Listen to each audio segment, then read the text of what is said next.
fats. Okay, that's good.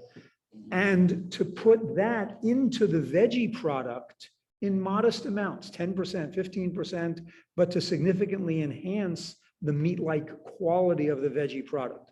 We'll touch on that in a moment. But what I'm saying is that the vegetarian substitutes for meat have been out there. They've gotten better in recent time, and they'll continue to get better. That's not where there are the really intriguing halachic questions. What are the questions that you have in vegetarian stuff?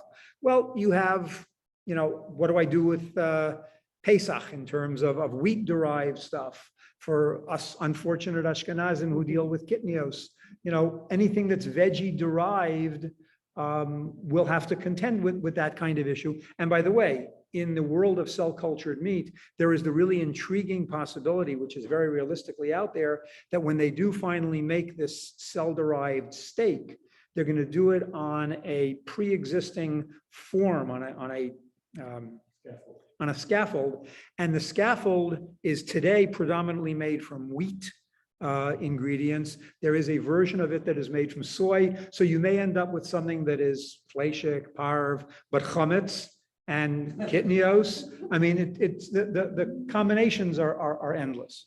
Okay, but so we don't want to worry about the veggie stuff because, as I say, not that it's old hat, not that it's passé, but it's not where the halachic challenges lie. Okay. The other thing that I don't want to deal with because it's not close to enough to market yet, I'll just touch on it, the question of what does genetic modification do to an animal cell? Okay, Rabbi Moshe Tendler, Zichrono Livracha, actually was one of the few poskim who did deal with that. And Rabbi Tendler seemed to feel, he didn't fully define his position, and sadly enough, he's no longer here for us to continue the discussion. But in Rabbi Tendler's view, genetic modification was actually capable of fundamentally changing an object and detaching it from its previous definition, its previous identity. Now, that has interesting ramifications for the topic that we'll talk about this evening, because, for example, some of the issues that we will touch on have to do with difficulties of slaughtering an animal and then recovering the cells, a variety of things like that. Well, what if I use part of the animal that was not limited by the rules of shechita, by the rules of slaughter, like skin cells? Okay, animal skin doesn't require any particular slaughter protocol. What if I take the animal skin cells and reprogram them to make muscle? Okay, so those questions I think are great scientific questions. Why are we not going to deal with them this evening? Because they're at least 10 to 20 years away from market, probably more than that. Because the minute you start putting in complex genetic modification, it's just not there in terms of what we're going to find in our supermarkets yet. Okay.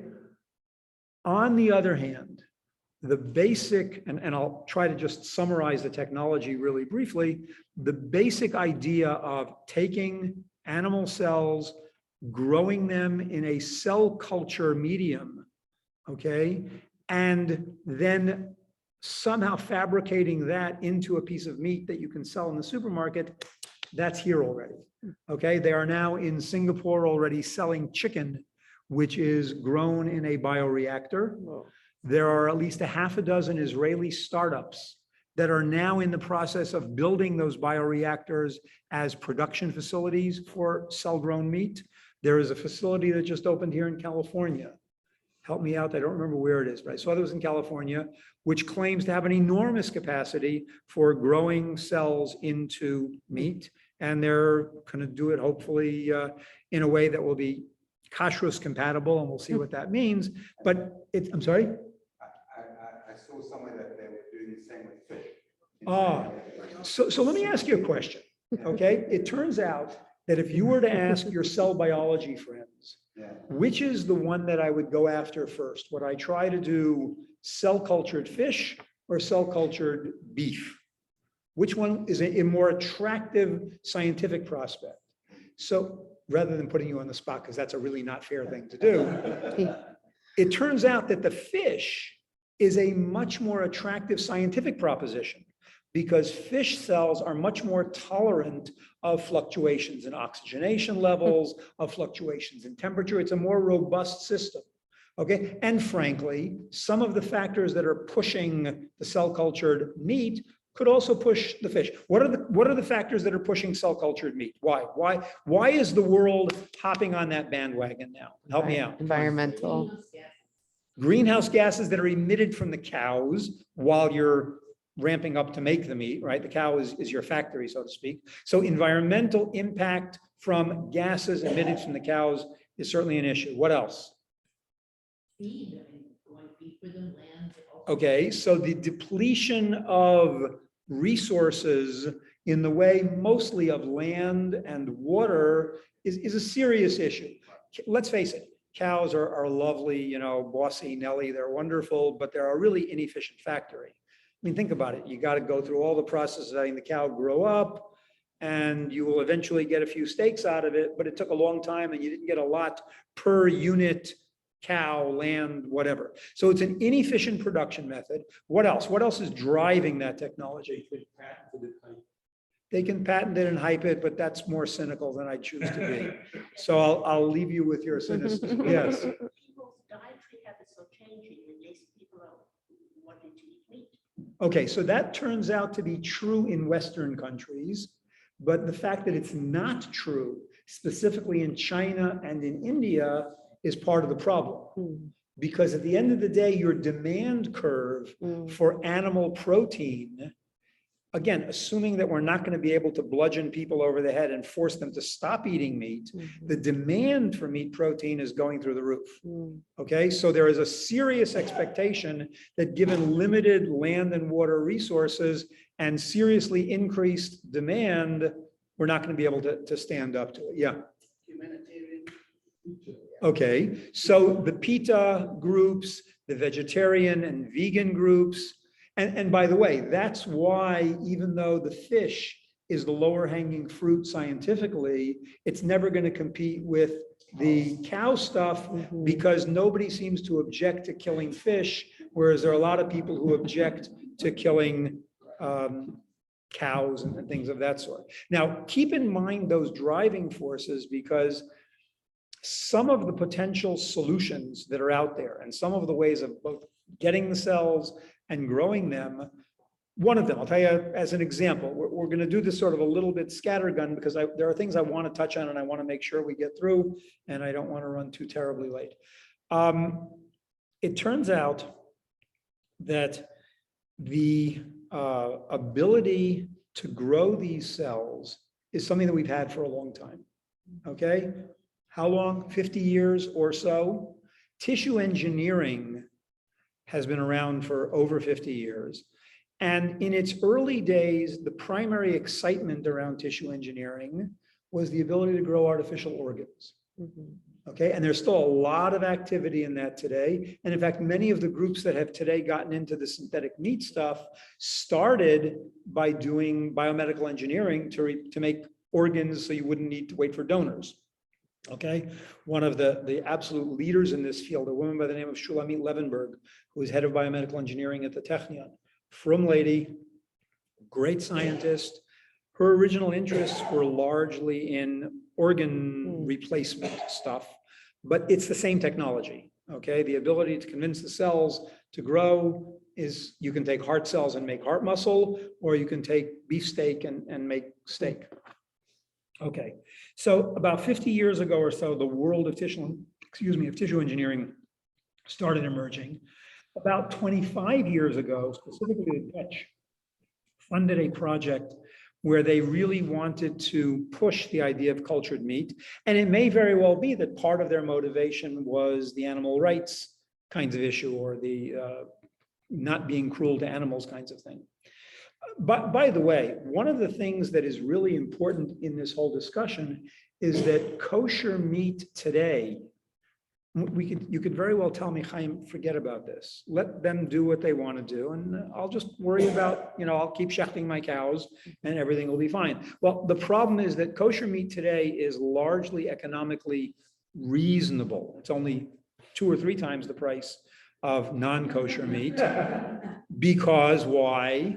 Because the part of the animal that is not used to sell to the kosher market is in fact sold to the non-kosher market. What happens when the non-kosher market disappears?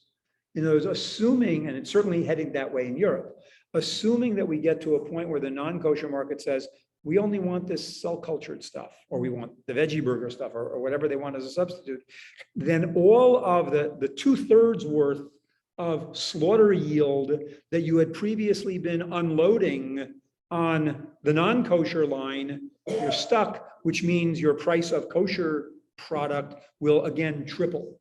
So it's not going to be tenable. So the driving force here is A, it's a technology that's coming. B, it's a technology that we simply cannot ignore. Now, stepping into that, our Kolels, Madat Torah Techa group, did the following. We took a group of about a dozen guys, collected from all kinds of different yeshivot. There are people there from Hesder Yeshivot, there are people there from Hebron, from Panovich. It's a very eclectic group. And it is a group of veteran Talmidei Chachamim. The halacha part is in their DNA already. What did we do? We brought in a cell biology professor who gave them 2 lectures on the basics of cell replication.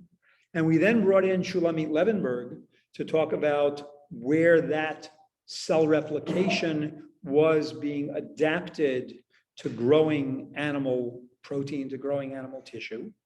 Okay. And at that point, they said, okay, now let's see what are the issues that have to be dealt with.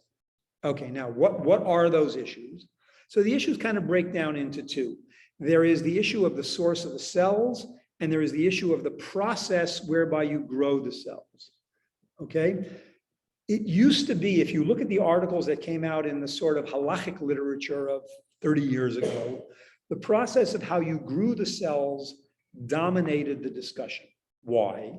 Because at that point, the medium in which they were growing the cells, the primary component was blood. They were serum-based media, and therefore you had all kinds of really interesting questions. If I grow a kosher product, feeding it from a non-kosher source, if I grow a parv product, feeding it from a fleishik source, and those sorts of issues were really prominent in that initial discussion. Today, those issues are almost non-existent because in response to the PETA, et cetera, pressures, they've basically eliminated all the animal products from the cell culture media. So today's cell culture media, or the stuff that will be usable in the production facilities within the next year or 2, are all going to be veggie. So don't even worry about that. It turns out that in terms of the source of the cells, we can again divide up the issue in a number of fairly simple ways. If you were to collect cells from a slaughtered kosher animal, and we're staying within that species, we're not doing genetic games, slaughtered kosher animal. Now, A, it's a little bit of a challenge process-wise because it's got to make sure the animal is dead, but not really dead. Because if it's really dead, it's the princess. Any of you remember Princess Bride? Or I'm just dating myself? Okay, but you got to be dead, but not dead. And the problem that you have is that once cell death has happened, you can't do Tchias HaMesim. You can't bring it back to life. So the objective to those who would like the kosher gold standard, and there is a significant body of opinion today that wants that, who want the kosher gold standard to be take your cells from the slaughtered animal, is okay, but A, it means that you gotta work fast and it's not so easy. And these cultures need to be replenished periodically. So it's not as if it's a one-time event and then you're done. You have to do it and then a few months later do it again, or build up enough of a bank that you can replenish the bioreactors every few months. So it's not a one-off kind of thing, and it's a little bit challenging, but no less important, the same way the cosmetics manufacturers want to be able to put a label on their mascara that, no rabbits were harmed in certifying or testing this stuff. Even slaughtering one animal is a PR problem for the manufacturers and for their marketing people. Okay, so the desirability of avoiding that route, of avoiding the route that takes you through kosher slaughtered animal that you gather the cells from at the end, what can I tell you? That it's just this tension between what we would like to see and what we will see. There's another issue. The early experiments that were done, Mark Post and others, basically could just take a little bit of a biopsy from a living animal, from a living being, and take those cells out and go for it. Well, what's the problem with that for eating, for a source of food? Or more precisely, I don't mean to be nitpicky, but aver in the Rambam and other places implies a limb with structure, bone and other features, whereas basar minachai, which is no less of a halachic issue, is probably the more accurate statement here. So let's call it basar minachai. Basar minachai is clearly off limits. And not only is it off limit for Jews, it's off limit for Goyim, which means that when Shulamit Levenberg, as a frum person, comes and starts discussing this, if you were to raise a possibility that her source of cells is basar minachai, then she's got a problem. Okay, it turns out that both Shulamit and her CEO, who's a French Oleh, who's also a frum guy, are very distressed by the following. What is their preferred method for collecting the cells? Their preferred method is to essentially use the same artificial insemination routes that they have used for impregnating cows for decades and probably longer. Okay, and then to allow the fertilized ova to grow for a couple of days. You get a blastula, you get this ball of cells with a little shell around it. That shell will eventually become a placenta, but that blastula will eventually embed itself into the uterine wall. Okay, if you catch it before it gets embedded in the uterine wall, then what you can actually do is flush it out. And voila, I have this blastula, which is a gold mine of pluripotent, of very, very effective stem cells, which I can then convert into anything that I want. Because when, and again, it's just a touch of cell biology. When cells divide and replicate and divide and replicate, you started with one, you get two identical ones, you get four identical ones, et cetera. Well, they can't continue to be identical, right?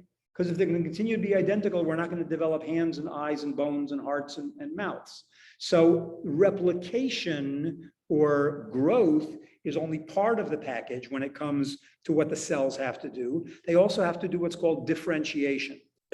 One of the really amazing areas of science over the last 50 years has been to learn how to send the right signals to the cells so that they understand, oh, time has come for some of you guys to go off and become toes, and for some of you to become other organs, differentiation, okay? That science is sufficiently good today that starting from stem cells, generic, beginning of the road stem cells, you can direct those stem cells to make muscle, to make cartilage, to make fat, to make bone. All of those things is already known technology, okay? And that is what is allowing the meat industry to really think hard about using this, because what is that piece of meat that we're eating? Well, it's a mix. It's got some cartilage and it's got some bone and it's got some fat and it's got some muscle. All of those things are there. Well, we know how to get all of those things out of that original bank of stem cells. So it's already, the technology is fully there. But the fact that, and listen carefully because there's a distinction we have to make here, whereas male sperm is created anew within the mature male throughout the course of his life, ova are part of what the female animal was given when she was born. Okay, there are no new ova created. There is a certain allocation, there's a certain amount, and zemayesh, that's what you got to go with. Now, what does that mean? So to many of today's poskim, what that means is that those ova, until they come out of the cow's body, they are already part of the cow's body. And therefore, there is a kivun, there is a direction in contemporary psak that says that this fertilizing the ova and flushing it out, that flushing out is no different than taking a biopsy from a piece of muscle. You're taking a part of the cow's body and you're forcibly removing it from the cow's body, and therefore they will tell Shulamit Levenberg that the way you collected these cells, I'm sorry, it's basar min achai, and you're not even allowed to sell it to a goy. Okay, so that's a very real issue that's out there. Okay, and that's one of the major issues. Another issue that is no less important is, what about bitul? When I say the word bitul, that something can disappear. Okay, it can be overwhelmed by other stuff. Well, in those instances where you're going to end up with an identifiable product that is the same as where you started, I don't care how teeny tiny your sample was at the beginning, to argue that it was batel, that it disappeared. Well, choser v'neir, it came back. It's there. Let's face it. It's there. So therefore, issues of bitul, when it comes to a window of opportunity to be matir cells being taken from all kinds of questionable sources, okay? And for example, the I would say classical now paper from about 7-8 years ago, which was written by Rav Tzvi Reisman in Tchumen, where he says, and he paskins la halacha, that because these cells are teeny tiny, and because we know that in other areas of halacha, such as abortion and viability of life, any fertilized ova less than 40 days into its growth is considered maya ba'alma, is considered water, it's considered something that we don't have to worry about. Now, on that basis, so what's going to be the halachic conclusion that's going to come from that? A, it can be batel, but what is its status? If it's maya ba'alma, what is it? It's nothing. It's not fleshik. It's nothing. So therefore, Tzvi Reisman, together with Rav Weitman, who is the posek for Tenuva today, together with the Rabbanei Tzohar, have already come out halacha l'maisa that it's parv, and that they're not going to worry so much about where the cells came from. But there's a position paper that came out from Tzohar, which I'll just read you their bottom line conclusion. Mishum kach, therefore, motzarim hamevusasim al ta'im eila. This is taken from the Tzohar Niyarim Da. Some of you may have met Rav Stav. I know he comes to the United States on occasion. Interesting guy. Motzarim hamevusasim al ta'im elu, products that are based on these cells, ugdelim al matzat simchi, and grow on a vegetable substrate. Ma'amadam yeh kasher parva. Gami medubar betayim zehim beherkevam uvtchunoteim l'tayei shumano sharir hagdelim bateva. It says they are, so in the view of Tzvika Reisman, Rabbanei Tzohar, etc., the stuff is kosher parva. Okay, now I will tell you that we participated not long ago in a Zoom conference run by the YU Medical Ethics Association, and Rabbi Genak, as well as Rav Rimon. Rav Yosef Tzvi Rimon is the Rosh Hashiva Bayaset Machon Lev. Rabbi Genak, as many of you know, is the head of Kashrus at the OU. And Rav Rimon's position focused more on some of the halachic shilas and the unresolved issues, that some of which I've touched on, some of which I will continue to touch on. Rabbi Genak, however, came out ferociously against this Maya Ba'alma position. You know, Rabbi Genak says that any halachic allusion to it being water, to it not having any fleshik status, was purely in the context of life and murder and things of that sort. It has nothing to do with whether you can eat it or not. So you should know there is a very big divide between the Rav Weitmans and the Tzohars and the Rabbi Genaks. And we'll see how that ends up. There is another issue here that I think also divides the poskim. And I'm going to spend most of my time touching on what I think are the issues that you as educated, Torah-oriented people should be aware of, and as educated consumers should be aware of, because that's what's going to be behind what I'm sure will be a diverse array of kashrut certifications in this field. Do I look more at the process or do I look more at the product? And what I mean by that is, if I look at the process, then all of these issues of bitul and maya ba'alma and what does it take to be mevatel them, I understand where that's coming from. But if I'm looking at the product, at the end of the day, if it looks like a duck and quacks like a duck, it's probably a duck. And people like Rav Asher Weiss and others have weighed in unequivocally that it's meat. The biologists would call it meat. The food technologists, if he's honest, would call it meat, though they try very hard not to call it meat because they don't want to walk away from the vegetarian market. But it's meat.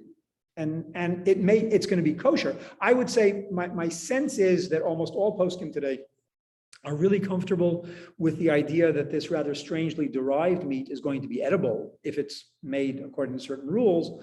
But the question of the Ever Min Achai question and the Fleshik or Parv question, those are questions in which the diversity of opinion is probably going to persist to the very end. Rav Rimon therefore argues that in the end, what we're going to have is the same thing as we have in Israel with many hashgachot, including things, for example, this year. We have a Shemitah year this year. Okay, so there are some people who want this approach. We'll use heter mechira. Some people will take veggies that came from certain regions of the country, and there will be a legitimate difference of opinion and a legitimate diversity of halachic conclusions. So Rav Rimon tends to argue that in the end, what we're going to have is we will have hashgachos on this meat that we will call rabbanut hashgachos, sort of generic all-purpose hashgachos. And then you will always have these mahadrin hashgachos that will say, but we worry about this issue and this issue and this issue. And therefore, if you as the consumer, if that's important to you, then we will be able to satisfy that. And again, I think that that's perfectly legitimate. Now, just understand that the kashrus issues here are going to go beyond the meat itself. When I was talking before about, whether or not it's chametz or kitnios or whatever, think about it. When you get to the point, there are three kinds of products that are now on the firing line. One is growing fat cells and adding them as flavoring to veggie stuff. That actually is the easiest one halachically because and that's one of the really neat reasons why I think it's important that we're involved now in the early stages of bringing it to market, because if you adjust the industrial best practice, if you can, the sequence in which things are added, the ratios in which things are added, you actually have a shot at intentionally creating a bitul situation, which you may very well be able to do. So that low-hanging fruit of meat, of lab-grown fat added to the veggie burgers is certainly going to be the first to market. And it's the one where the kashrus, if we're smart and if we work aggressively now, will have the best chance of coming out okay for the good guys. The hardest one to get is going to be the three-dimensional steak. And how do you get those steaks? You get them either you can use 3D bioprinting to deposit different kinds of cells in different locations and different slices, or you can simply build a scaffold and attach the cells in whatever order you want. That is a process where it's clearly going to be doable. It's going to happen. As we talked about before, in terms of the kashrus of the scaffolding material will be an issue, but it's going to happen, but it's not going to happen just yet. Okay, the degree to which people talk about 3D bioprinting, there's a Machon Lev graduate who has a company where he 3D prints corneas, okay, which is, as tissue goes, it's also kind of the low-hanging fruit. It's an easy one to go after. It doesn't have any moving parts. It's not functional. And even there, it's still a challenge to do it at a level that the FDA will sign off on. Not so simple. So 3D bioprinting is a viable solution, but it's not quite ready to happen yet, okay? The one that is probably the most immediate important challenge is the world of hot dogs and hamburgers, what they call processed meat. Because there, I don't need to differentiate anything. I can mix up a bioreactor of fat and another bioreactor of muscle and mix them in whatever proportions I want. And there, the technology is all done. There is no barrier. There is no industrial barrier to bringing that to market tomorrow. Okay? The only barrier that is stopping it is that the safety organizations like the FDA are still in the process of trying to establish best practices for how often you have to clean out the bioreactor to make sure it doesn't get contaminated and things of that sort. But please understand that technology is already, that train has completely left the station. Okay. And that I think is where you don't have the same leniencies of bitul that you did for mixing in a little bit of fat. And that's where we're going to have to make the distinction and the differentiation in terms of both the source of the cells and how it's processed. Okay. Let me add one more wrinkle to it and then maybe open up the floor for questions. There's an interesting halacha that many of you may be aware of. It is an animal that has a status of a ben pakua. Okay, what is this weird sounding animal? If a cow is pregnant and is slaughtered while it is pregnant, what is the status of the calf inside that slaughtered cow? Okay. Now, one possibility will be that if it never comes to life, if you will, so it's no different than any other piece of meat within the cow and should go by the same rules. You slaughtered the cow, it's all done. And if it was kosher slaughtered, all the pieces are kosher slaughtered and they're fine. But what if that calf, after you slaughtered the cow, gets up and walks around? Okay. So the Gemara relates to that ben pakua. There are some subtleties that I won't get into in terms of whether the pregnancy was a partial term pregnancy, a full term pregnancy. Did it stand on its own 2 feet, which may create some rabbinic injunction not to just treat it as slaughtered. But from the basic halacha, it seems that even if that calf is able to live on its own, it will have a status of being a slaughtered animal. Why is that really important here? Because not only does that calf get the status of being a slaughtered animal, but if you were to raise a mommy calf, a mommy cow from such a calf, and a daddy cow or bull from such a ben pakua, the offspring would also be a ben pakua, which means I can raise an entire herd of animals that all have a status of ben pakua. And they're not only kosher, they're kosher with zero loss when I slaughter them.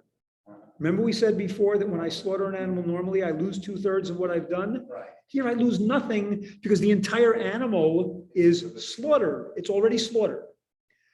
This concept was already brought to fruition by one gentleman in Australia some time ago, but he wrote some articles that were a little bit outlandish in terms of the claims of what could be done with it. But the more mainstream approach now, Rav Heinemann from the Star K in Baltimore has a herd of ben pakua animals on a farm just outside Baltimore. Now, why was this regular slaughterhouse interested in ben pakua animals before cell-cultured meat ever came along? Because they could use parts of the meat that they might otherwise not be able to use, but B, there's no loss. Now, the economics of kosher production takes a really big hit when 1 out of every 3 animals is a treifa, or when you can't use the hindquarter, or whatever. So at the end of the day, the economic advantage of raising a herd of ben pakua was already there before we ever came onto the scene. Now, what's neat about that, and we're trying to sort of advocate this line of reasoning, is that now let's go back to how Aleph Farms harvested their first batch of cells, right? Pregnant cow, flush out the yet to be implanted blastula just flush it out. Well, if I'm flushing it out of a regular mommy cow, I got a problem. But if I'm flushing it out of a ben pakua, there is no Ever min achai from a ben pakua. There's no basar min achai from a ben pakua. And therefore, it may very well be the best of all worlds. It will still not make it par, but in terms of an efficient, effective production system, that may be the holy grail. And there is a move afoot to try to get some of the manufacturers to take advantage of these herds of ben pakua animals as a pathway to the finish line to make it work. Let me conclude with the following caveat. This kollel, this Madat Toratecha kollel, has come up with an interesting model. Most kollelim survive because there's somebody out there who's willing to go around and collect money to pay the kollel stipends. That's not a sustainable model. However, what if I could have a kollel that would act as an expert witness or as a consultant and provide advice to the kashrus certifying organizations, to the companies seeking kashrus, and do it for a fee. It's a business, like any other business. And that's the model that we're actually pursuing now as a way of keeping this Madat Toratecha. It was originally funded by a very generous foundation in Chicago. The Walder family were lovely and very, very helpful, but that is not going to keep it around forever. Whereas if we can turn them into consultants who will get some traction, I think it has the potential to really be useful in the long run. So we went to one of the, I won't use the names, especially because of the Zoom recording, and who the heck knows where that goes. We went to one of the premier kashrus decisors in Israel today as the consultant, as the advisor to one of the startup companies. And they sat for over 2 hours. The rabbi asked all the right questions, deeply probing all of the appropriate issues to make sure he thoroughly understood the technology. And he says, this is unprecedented. There is no precedent for it. There is no, anyone who tells you that there's a clear halachic source that allows you to know what to do about this kind of meat is simply whitewashing a variety of subtleties that are really important. It's much the same as when surrogate motherhood was first considered by today's poskim. Okay? At the end of the day, and it's actually Professor Lev was one of the people who tried to do it. Professor Lev ostensibly went to Shlomo Zalman and to others and said, I'll give you 10 different halachic sources as to how you should paskin when it comes to surrogate mothers, as to whether it's the gestational mother or the biological mother, that should be the determining factor. And the posek knocked every one of them off. He says, I'm sorry, that analogy is imperfect because of this. There is no perfect analogy here. It's going to be the same thing here. And sadly enough, the response of this posek that we went to was, I wish that so-and-so, one of the last generation of halachic decisors, I wish that he was alive. Because to make a decision on these kinds of things requires the broad shoulders of a person that has both that standing and that level of experience. And I'm afraid that's where we're going to be. We're going to be in an area which is uncharted waters. I think there are good halachic analogies, and there will be respected poskim who will issue, I think, very respectable piskei halacha as to where it has to go. But at the end of the day, the person who is expecting consensus, there isn't going to be consensus because there are at least 10 different shilas that have to be asked and have to be answered before this can be put to bed. So it's an interesting example. I think it's an interesting area. It's out there. I can't tell you if you'll be able to have your cheeseburger, though I will tell you that if you want a cheeseburger, you may use the artificial or synthetic meat, but you can also use synthetic milk. There's technology now which is being pushed by another Israeli company where they've been able to genetically modify yeast so that the yeast produces the 2 key proteins from milk. One of them is whey, one of them is casein. Well, if I can get all of my fat substances from plants, and if I can get my water by turning on the spigot, and if I can get my casein and my whey from the genetically modified yeast, it's real milk that's never been inside a cow. So it's yet another version of technology that is there. It's coming out. It's all around us. But I think it's very exciting. I think these simple question. Please. Are these nutritionally related? They're not just, they're physically equivalent, they're identical. Now I can tweak it. So for example, when I'm reconstituting my hamburger meat, I can decide how much fat content I want and how much cartilage, et cetera. I can do that. When I'm making my milk, I can decide if I want to add the lactose or don't want to add the lactose. So the manipulability of the recipe is one of the things that makes it kind of nice. In the drug industry, in my former life as a chemist, The drug industry loved the fact that if you could create a synthetic pathway to a particular drug molecule that you had previously discovered in nature, well, the synthetic pathway gave you the opportunity to tweak it, to make small modifications, which might eliminate side effects, which might change efficacy and things of that sort. It's the same thing with the food here. If I can by the way, it's being done routinely today. None of the concepts we've talked about are revolutionary. My family and I went to an apple juice factory up in the Galil many, many years ago. How does an apple juice factory make the apple juice concentrate that's coming out of the factory consistent in January and in February and in March and in August? The apples that they're getting are different each time. I had never thought about it, but the guy who was giving us the tour, he says, well, how do we do that? So it turns out that what they do is they make a concentrate, and they characterize the concentrate based on color and on sweetness and on acidity and all sorts of other parameters. And then when they go to actually put the stuff in the can, they take a little bit of this one, a little bit of this one, a little bit of this one, so that they're consistently giving you the same blend. Okay, and that's the secret, and that'll be the same secret with the meat. Once they decide what the right mix of components is, that's clearly how they're going to do it. Having the manipulability is great. I think it affords opportunity, but please understand that for the Torah observant scientist, I think we live in a very exciting time. We live in a time where the new tools are enabling advances to happen rapidly, and where the person who wants to get in on the ground floor and still be ahead of the curve and influence what will become the industrial best practices, we have that opportunity now. And that's where we're hoping we'll make a difference.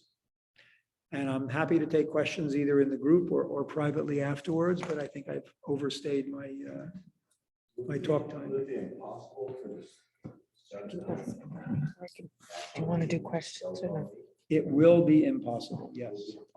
Yes. But let me ask you a question.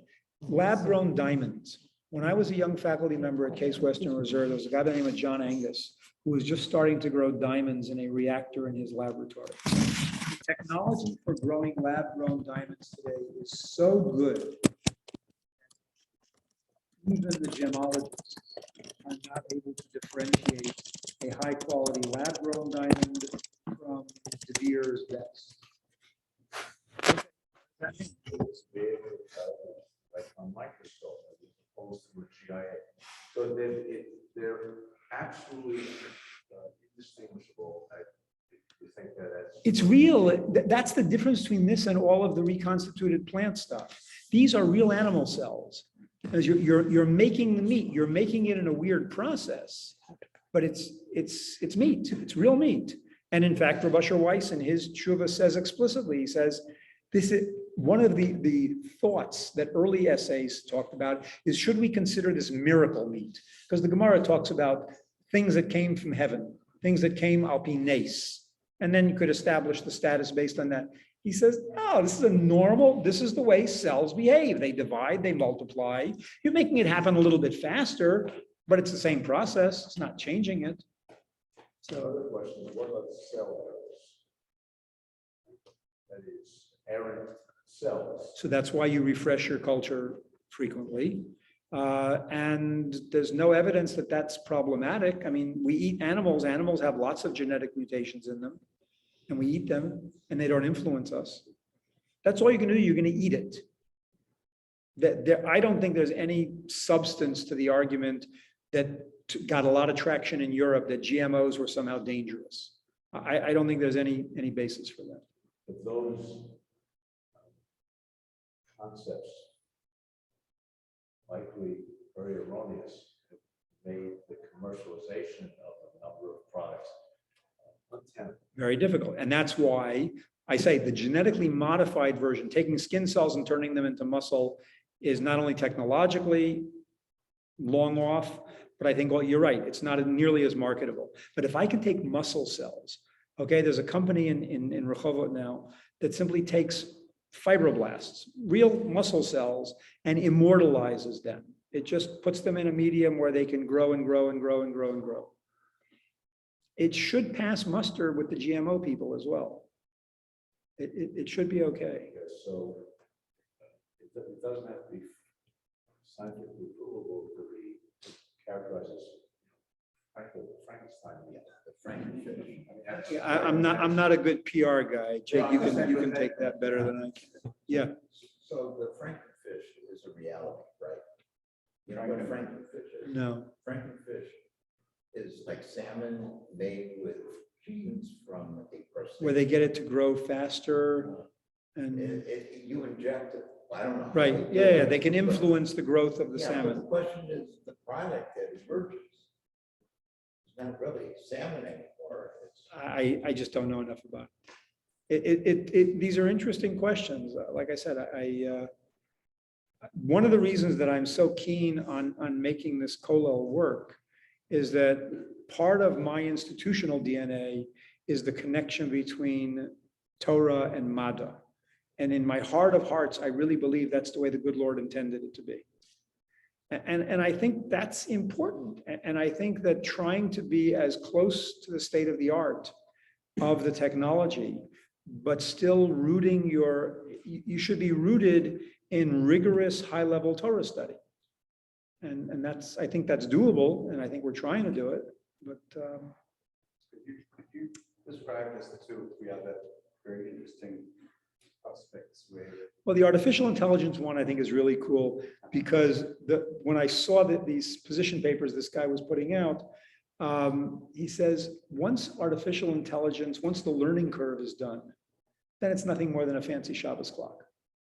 And if you think about it, yes, it's a Shabbos clock that will have figured out when you want the blinds to go up and when you want your coffee to be made, but it's a Shabbos clock. The interesting part there is going to be the learning curve.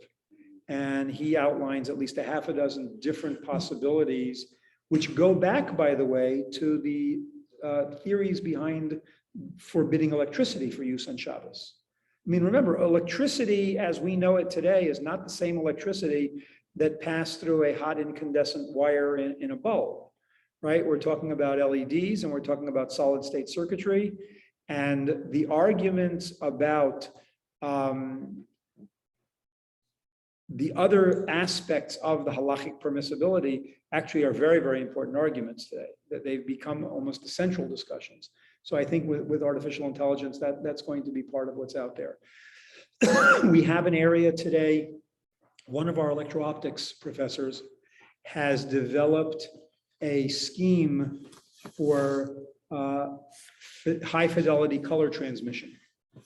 Now, why is that important? Well, in the world of industrial processing and manufacturing, making sure that the color of the red Pepsi bottle cap or Coca-Cola bottle cap in Singapore and in Thailand and in Hawaii and in Los Angeles, that they're all the same, that's really important. So making sure that your colors and that the reality of those colors can be transmitted is really important. Okay, so what Dr. Scheinfeld came up with is based on his knowledge of the physics. He came up with a way where he can now separate out the way we transmit the information about the color. Some colors are easier to transmit with high fidelity than others.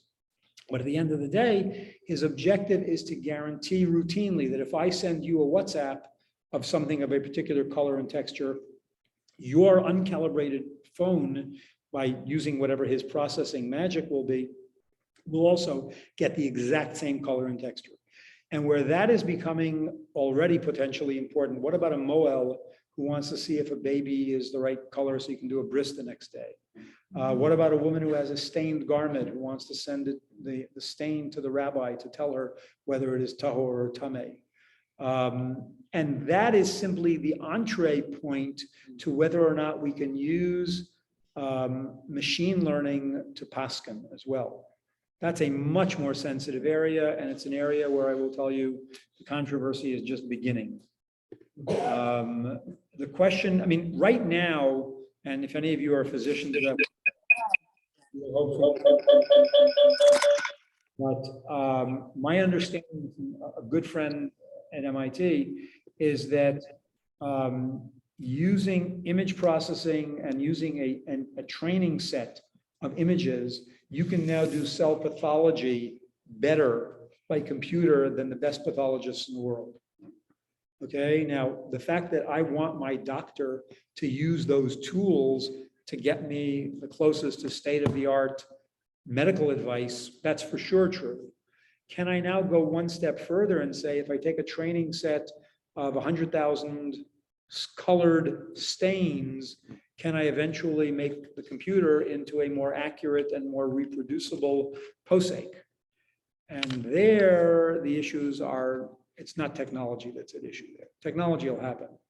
But whether or not I want to detach psak from the human condition, in other words, when a rabbi paskins on those issues relating to Taras HaMishpacha, for example, he's looking at much more than just the color. He's looking at the people, he's looking at their personal circumstance, in terms of family relations, in terms of all kinds of stuff. And I'm not sure you'd ever want to turn that over to a machine. So that's another element of it. But what I'm saying is that the technology is moving very fast. The capabilities are there. I believe that when we embrace it, we have to embrace it in a way that the halacha understands the technology. To me, it's absolutely critical that the Rabbanim understand what's in the guts of the technology. But it's also important that they be given the opportunity to weigh in on where it is or is not appropriate to take advantage of the technology. And I think psak is one of those really interesting examples. And, we'll see where it goes. Yeah. Yeah, I had always thought of Aver Midatai as a matter of cruelty to the animal, Right. because it handicaps it. Although this. But what if it doesn't? What if you just took I and know, scooped out a few that's where cells? It sounds like there's more to it than that. I'm just taking it at face value. Forget cultured meat. Yeah. If I were to go over to an animal and make a little slit and take out a piece of tissue and then hold it over a fire and barbecue it, can I eat it? Oh. That's basar min Yeah, achai. nobody- No, and even though the animal will be You never healed, hear- a week from now, the animal will never know the difference. I don't think that's the point. There is a Torah prohibition against eating tissue that was taken from a living animal. Nikuda, yeah. You look at the really interesting question, which is, how did we come up with the idea that an egg, which is tissue that is by design, even though the woman is formed with a full supply, it's by design, tissue is meant to be ejected. And in the case that you're talking about, it's already been ejected, so for the purpose of being. It's been detached. It hasn't been ejected. That's precisely the debate. It's been detached. It's floating around in the body. But I mean, the difference is your arm is designed to stay. I get it. I don't know. Okay. And it's way above my pay grade to weigh in on which of these distinctions are important. But at least let's understand that there is an issue here. Okay. Now, what you do with that issue, well, I'll go to the people whose judgment I will trust to make these overarching decisions. These are tough decisions. I don't hide from that. But yeah. And by the way, any of these solutions will not be okay with vegans. Because if the bioreactors have to be replenished on a regular basis, then, you're doing something against the animal's will. If you want to understand it, you have to think of. If I take a saliva swab from the cheek of an animal, is that against the animal's will? That's a tough sell. Yeah, again, you're going on a meat-eater's plane, but on vegans. Yeah, I don't know. But that, to me, that's not a halachic parameter. I'll tell you where the more interesting halachic parameter is. No, but I'll tell you where the halachic parameter is, or at least where the interface is fascinating. And that is, we think kashrus is a big deal, right? And we Jews are just great stuff and we're important. Well, guess what? A quarter of the world lives in Muslim-dominated countries. Okay, and halal is a much bigger industrial issue than is kosher. Elama, it turns out that many of the halal certifying boards will use kosher certification as a yardstick for themselves. So that's why these things become really important. And we sent a series of shilas that were not vetted, so I can't turn it over. But there's a retired food chemist from Cornell who sits on a number of these halal boards in the United States. And questions like, is there a corresponding Muslim mitzvah of eating meat on a festivity? And would this satisfy it?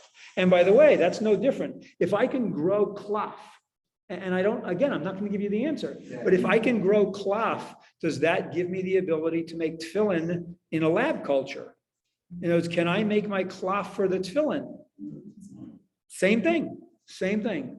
And not, again, each one of these things has to be evaluated on its own merits, but it's a world of questions that will have to be done. Please, yeah, sir. You mentioned that event it's considered like it's slaughtered already. I'm curious, like, is it a diet altogether? Like on Shabbat, when it was a split? I don't know. I don't know. It is chai. There is a drabanan that says you have to shecht it. Okay. In other words, there was a kind of slippery slope that the Amoraim were clearly afraid of in terms of making it look like something, you know, you don't want to kill it and then people will think you kill regular animals. But what's interesting, by the way, the whole Maris Ayin question, one of the heterim, and it's sort of, in Hebrew, they talk, the term is used as hafuch al hafuch. It's upside down on top of upside down. The very fact that you have so many of these veggie substitutes is what leads the Tzohar rabbis to paskin that there is no Maris Ayin here. Because everybody knows there's veggie substitutes, there's animal, there's this, there's that. So they'll see you eating it as part of a cheeseburger. It's not going to move anybody because they're going to assume that you got it from one of the legitimate sources. So it is on the basis of the proliferation of other alternatives that they discounted the problem of Maris Ayin. Interestingly, on the letter, I don't know what you call it, it's not a pashkavil, it's like the proclamation that came out from Tzohar. There are 10 rabbis signed, one of whom has a little asterisk near his name. And the asterisk is, he says, I agree with everything that's in here, except the stuff about Maris Ayin. He says, I'm not willing to forego the Maris Ayin stuff. He says, I really am concerned that we're gonna get into trouble because of that. Yeah. So there's a simple term used, I'm not familiar with, bioreactor. Uh-huh. Is that like a artificial animal? It's a pot. Just like It's just a big stainless steel cylinder with lots of tubes that control both temperature control as well as the stuff that goes in and the stuff that comes out. And it bakes cells. It'll do lots of things. It's a vessel in which you can do biological processes. And it can be done at a kiloton scale. I mean, really, really big. Please. Anybody who would like that? All right, I'm happy to stick around, but I think it's not fair. Okay. Thank you, everybody. Don't Thank you, hesitate to Professor reach out. Sukenik. Thank you. I'm actually pleasure. hoping we'll come into visit our office. Happy to introduce you to those people. Stop recording. Cool. No, that sounds great. Thanks. Please do.